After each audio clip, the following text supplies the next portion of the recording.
When Polly came into my life, I had no idea how much I needed the level of companionship that a dog provides. She lights up my life. And now, thanks to Matt Sterner and Wonky Pet Portraits, I have this incredible painting of her that celebrates the fun, cool, confident gal that she is. Everyone should have a chance to see their pet through Matt's eyes. So what are you waiting for? Head over to wonkypetportraits.com to turn your pet companion into a real work of art. When I saw the thing coming towards me, I froze. I wanted to run. She screamed. To anybody even thinking about venturing out to the beach right now, I'd say do not go there. Meanwhile, let me pass on the good word about the new Wonky Times.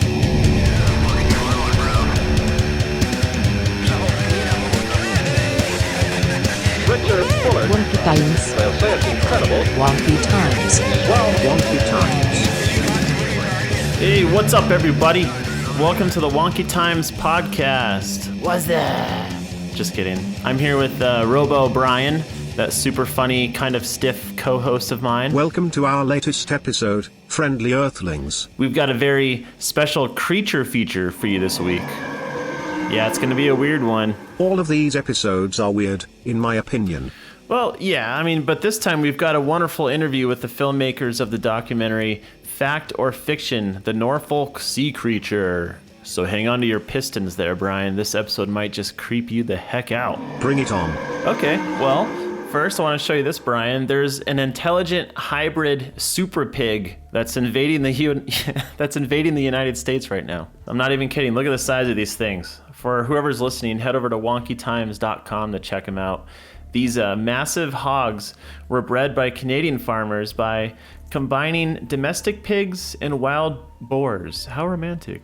There is one pig that looks like the size of a 1994 Honda Civic.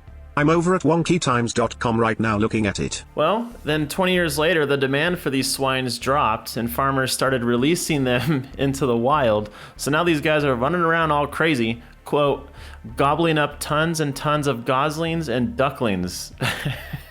They're eating ducks. Is it safe to say they are pigging out? Yeah, sure. Did you know March 1st was National Pig Day? I hope they celebrated nicely. Yeah, perhaps they went hog wild. Okay, next I want to talk about this dog that lives in Tucson, Arizona, because it has the world's longest tongue. Step aside, dude from the rock band Kiss. What's his name? His name is Gene Simmons. Well, this pup named Bisbee has a tongue longer than a popsicle stick. You better keep an eye on your food around this dog. Luckily, it's not fond of the oils and lubricants I ingest. You can find this story on our website too, wonkytimes.com. This good boy's got a good old tongue that's nearly 4 inches long. And now I want to play a clip of a dog drinking water for a full 5 minutes. Okay, just kidding. That's the same sound my disposal chamber makes during my monthly dumpage session. Wait, but you know who's not kidding? Florida. Is this another story about a Florida resident doing something strange and out of control?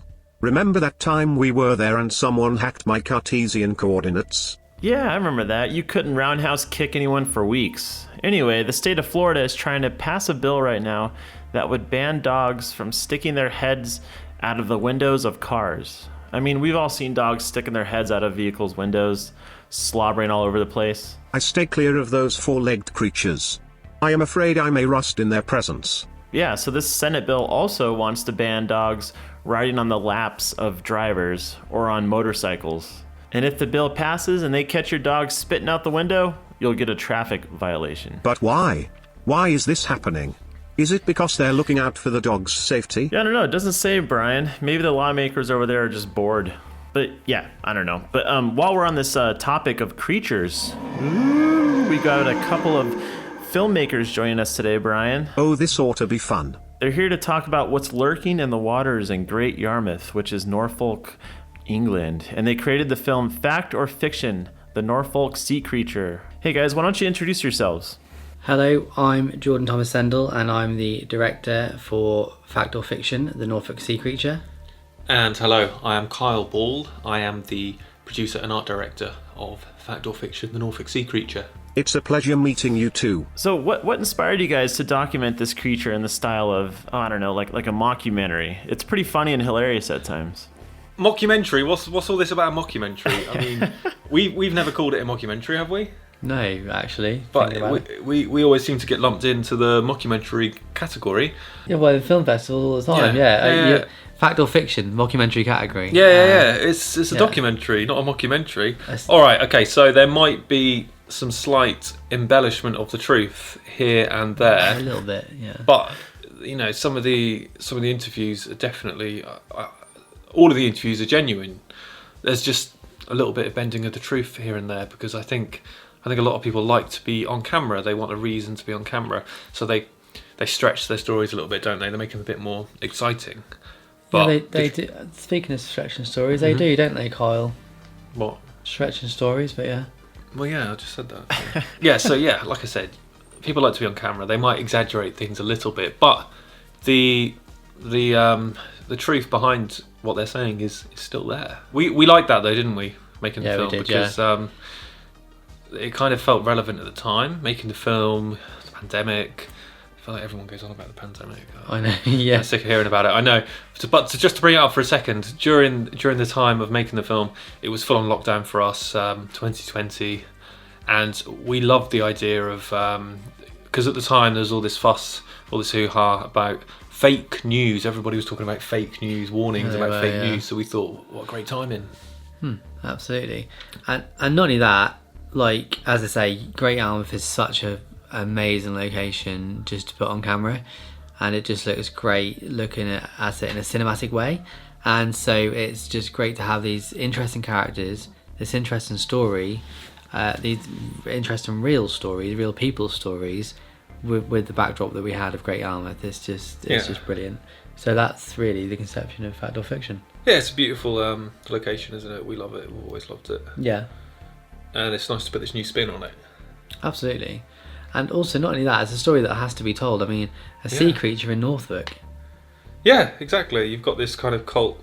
It's got a real cult following, hasn't it? The more you scratch away the surface, you find out these people that know about it have heard of it, but you speak to most people on the street and they don't know what you're talking about. Yeah. So do you guys actually believe there's something out there in the waters, creeping people out? I know Brian here, he believes in the Loch Ness Monster. He says he's even met the Loch Ness Monster, but what do you guys believe is out there? Well, yeah, I don't so much believe it. I know it. I've seen it. I'm in the film. Oh, you did, talking about my sighting. Yeah, I mean, you say that, but I mean... What? Well, I mean, did you actually see anything? Yes! Why would I lie about that on camera? Well, just, you saw how... I mean, I'm not obviously casting aspersions or anything, but, you're kind of seeing how well the film is going for this film, fact or fiction, and you're seeing how well everyone's receiving the film and things. What, before it was made? Well, no, your interview was quite late into the filming process, if I remember correctly. Well, and all I'm saying is, I mean, I'm not, all I'm saying is the term clout chaser comes to mind. Oh, of course, yeah. No, I can see why you'd think that, but I wouldn't lie about that. I mean, all I'm saying, mate. It's just because you haven't seen it. Well, yeah, all I'm saying, you're mate. You're jealous, aren't you? Is I was out there every day shooting B-roll, shooting nice exterior location shots, doing interviews on the beach. I didn't even see a sausage. Yeah, but I wasn't out looking for it, was I? I was just there, and it happened to be there eyeing me up. I saw it. It was actually very scary, very traumatising, and yeah. Has a thing for you. I could have died. Died. And you're making a mockery of it. You're making a mockery of it. What do you mean? You're making you make a mockery of our entire film. Alright, so you don't like my part of the film? No, it is good, but I just don't know if I truly believe that you saw anything. Also, I'm the only person in the film that you don't believe saw the creature. Yes. Just me, not any of the others. I don't even want to mention any names. Okay. Alright. Yeah. Actually, we have a clip of your interview in the film, so let's take a listen. And it was like this black silhouette just emerging from the water, just like a head. And at first I assumed it was a seal. There are lots of seals around the Norfolk coast. But it just seemed to sit there on top of the water. And it just slowly emerged, and there were these two great eyes staring at at me, staring into my soul. I fled. I immediately fled. I didn't even take... I had to buy a new easel and everything. I didn't even take my stuff with me. I fled the scene. And I haven't gone back since. Can you blame me? I mean, yeah, I think that scene was great. I believed you. And now, Brian, he actually has a question for you guys because, like I said earlier, he's a big believer in the Loch Ness Monster. Are there any other creatures you believe is out there? Aliens? Bigfoot? Well, aliens are a given, aren't they? I mean, Yeah. the fact that we exist alone is enough to prove that there must be other intelligent life or life out there. Well, the universe is massive. The universe is so It's huge. bloody big. You can't even imagine how big it is, and there are probably so many alien worlds out there that there is an alternate version of me and you right now, sat on a sofa, recording a podcast about a sea creature in their town, and the only difference is maybe their skin's blue and they've got 3 eyes. And there's like 2 suns like Star Wars. Maybe, yeah. Yeah, okay. What about Bigfoot, though? We saw that documentary, didn't we? 14 Film Festival. Oh God, was that a Because 3 hour we one? submitted our film to the 14 and we went along to watch it. Yeah, it's like a 3-hour documentary about Bigfoot, and we didn't see anything, no evidence, no footage, nothing. No, just And like- he's been around. He's been knocking about for years. Oh, and he's he, been, like, yeah. even when I was a kid, I heard about Bigfoot, and they still haven't found him. The first time I ever heard about Bigfoot was Grand Theft Auto San Andreas. Oh, really? That's when I first discovered the mystery of Bigfoot. Oh, yeah. Yeah, was there a Bigfoot? Did you see him on that? Absolutely not. See, you can't even find him in a game. What about the Suffolk Sasquatch, though? That is something that I'm hoping that we will be investigating in the future. So we're from Norfolk, and you've got Suffolk just below us, south of the border. We don't really like to go there. Oh yeah, It's a bit weird, isn't it? There's a rivalry between the Yeah, two. weird place.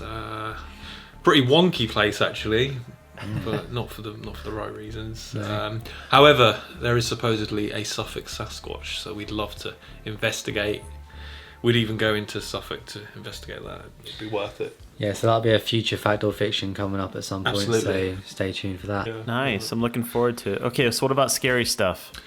The paranormal, Yeah. ghosts, and that. I don't know. That's a tough one. Yeah, because I mean, I don't like to believe that ghosts are real because, I mean, you know, if they are, then they're going to be watching you on the toilet. Yeah, exactly. That's just Don't really. yeah. Perverts. Don't really wanna- Not only that, if the amount of people that are like, well, the amount of things the amount of things that are in the world, where's all the little ghost spiders running around?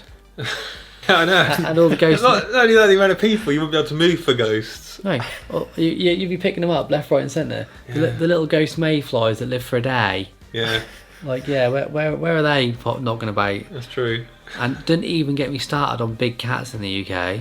Big cats. Yeah, what, you don't believe in big cats? You don't believe in big cats, or you don't believe they're in the UK? I don't believe in big cats Alright, altogether. well, the cats are small, yeah. Alright. Okay, so what are some of the wonkiest things or people you've encountered in Great Yarmouth? Because there were some pretty fun characters in that movie. Well, people, definitely. Great Yarmouth is full of wonky people. You can't move for wonky people in Yeah. Great Yarmouth. Carl Trosclair comes to mind. So he's got a very brief appearance in our fact or fiction film, but we did go on to make a spin-off about him because we didn't discover him until kind of later on in the process, and we thought this is gold. This is enough to make its own film. He's just such a wonky character. He basically he claims to have seen the creature. Just like you. Yeah, like me. And he wears a big old sandwich board. It says, what does it say on it? Something along the lines of, Beware. I've seen it, it exists, beware, doom and gloom. He's a doomsayer. And he hands out leaflets as well. He's got these leaflets he made. Is his mission to warn the people of Great Yarmouth about this creature.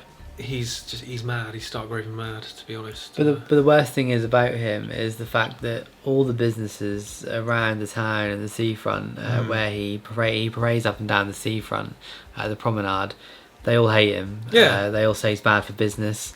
He's scaring away the tourists. He stinks. Well, supposedly. Yeah. But yeah, he's supposedly bad for business. And as I say, so it's quite a spectacle at the moment in Great Yarmouth, because you have a lot of talk about the Norfolk Sea Creature, and he's kind of adding the fuel to that fire. Absolutely. You know, his presence being out on the seafront. You know, you see him walking around, and tourists who totally new to the area, they see this, and you know, you have.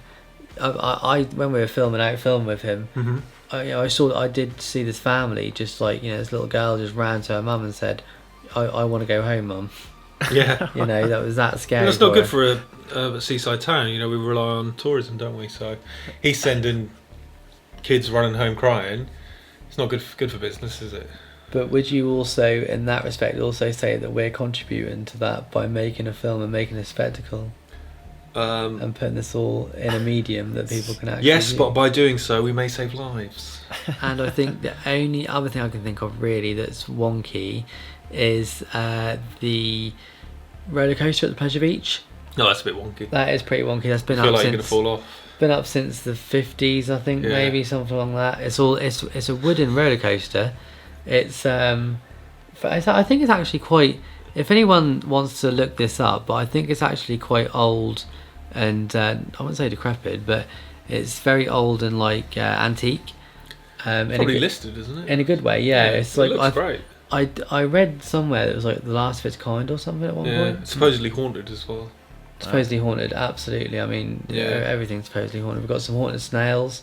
What the snails, for people who don't know what the Snails are like a little mini kids roller coaster where you ride on some snails, and there's supposedly a haunted snail. And the only other thing for that is there's a haunted sweet shop in the town as well. Well, supposedly haunted sweet shop. The bloke, obviously, who owns the sweet shop, he's furious because every day he's got ghost hunters knocking on his windows. He's obviously thinking people are coming in to buy sweets. You know, they just want to see some haunted cola bottles. Yeah, some bonbons and stuff. They want to get all that on the go. So yeah. Well, how did they get this reputation in the first place? It's all marketing, isn't it? Yeah. With a t-shirt. I bought sweets from the Haunted. Yeah. So what other upcoming projects do you guys have in the works? Anything weird going on? The weirder, the better. Well, the first thing that we have, and the first and only thing that we're really focused on at the moment, is The Creature from Scroby Sands.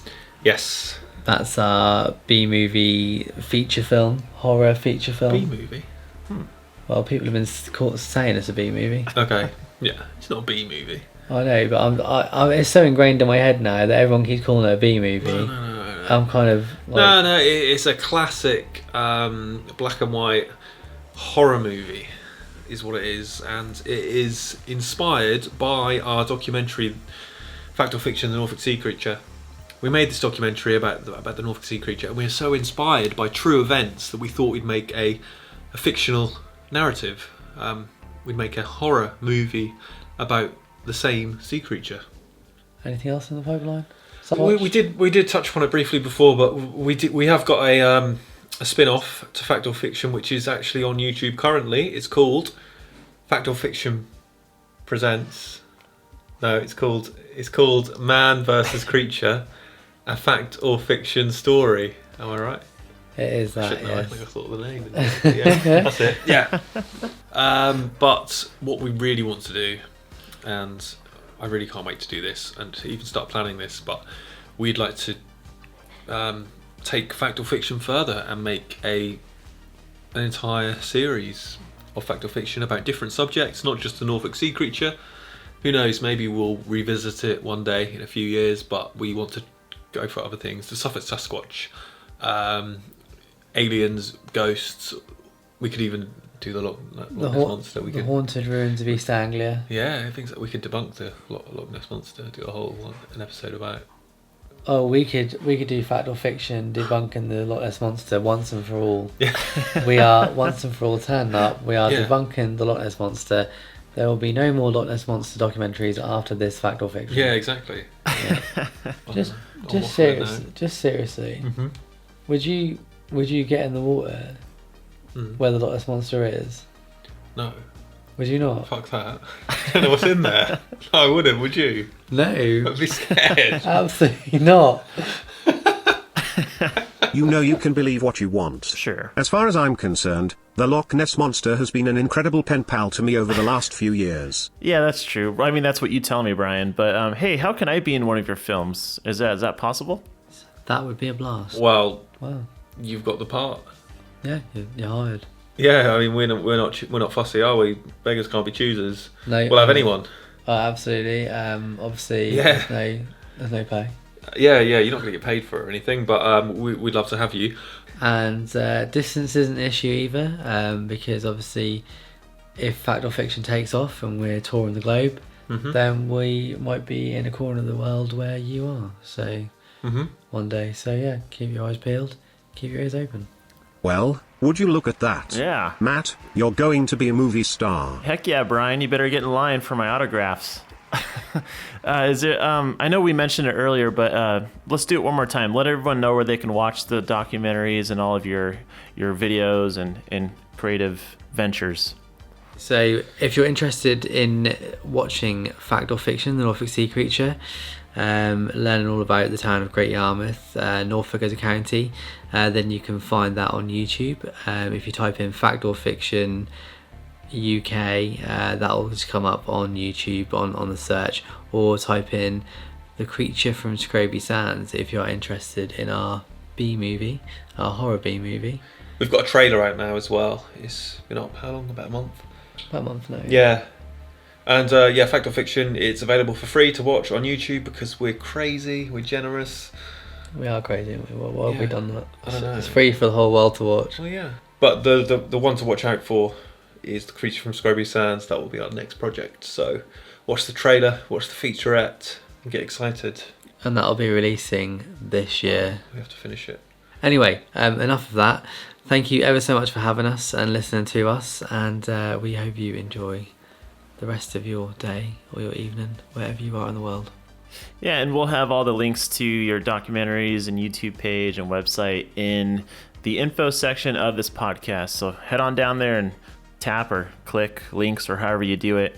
And thanks again for being on the show. Thank you. Thank you. Goodbye.